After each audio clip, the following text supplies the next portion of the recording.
রাজনীতির মারপ্যাচে বিসিবি নির্বাচনের রং বদলাচ্ছে ক্ষণে ক্ষণে।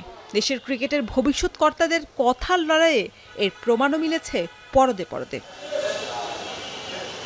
শুরু থেকে তুমুল আগ্রহ আর উচ্ছ্বাস নিয়ে মনোনয়নপত্র জমা দিলেও নির্বাচনে ফিক্সিংয়ের অভিযোগ এনে শেষ পর্যন্ত লড়াইয়ের ময়দান থেকেই সরে গেছেন হেভিওয়েট প্রার্থী তামিম ইকবাল।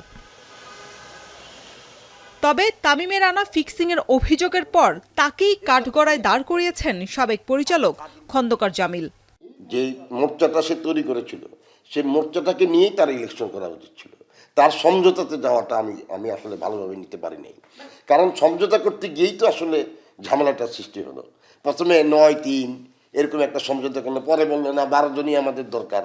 এবং তামিম ইকবাল যে বলল আপনারা ক্রিকেটের ফিক্সিং বন্ধ করতে চান, নির্বাচনে ফিক্সিংটা বন্ধ করেন, আমি তো এই কথার সাথে মোটেই একমত না।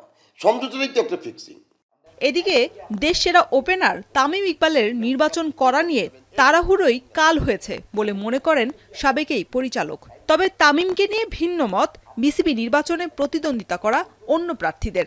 মনে করি যে সে অপরিপক্কতার পরিচয় দিয়েছে। সে যদি সংগঠক হিসাবে নিজেকে একটু তৈরি করে নিয়ে তারপরে ক্রিকেট বোর্ডে আসতো, তাহলে আমার মনে হয় তার চেয়ে ভালো সভাপতি আমরা হয়তো বাংলাদেশ ক্রিকেট বোর্ডের সেরা সভাপতি যে হতে পারতো। আমরা একসাথে কাজ করার স্বপ্ন দেখেছিলাম।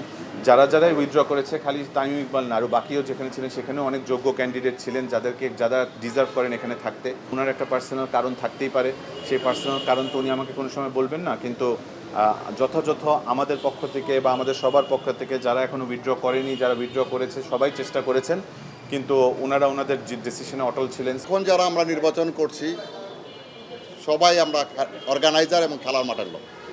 আমরা কেউই কারো কোনো ব্যাকগ্রাউন্ড নাই যে 10 থেকে 15 বছরের পিছনে আমরা ক্রিকেটের সাথে ইনভলভ না। সো আমি খুব আশাবাদী এই নির্বাচন নিয়ে, খুব ভালো নির্বাচন হবে ইনশাল্লাহ। নির্বাচনের লড়াই থেকে নিজেকে সরিয়ে নিলেও শেষ পর্যন্ত কাউন্সিলর হিসেবে নির্বাচনের মাঠে তামিমকে দেখার অপেক্ষায় ক্রীড়া সংশ্লিষ্ট ব্যক্তিত্বরা। শরীফ রওশন, এখন, ঢাকা।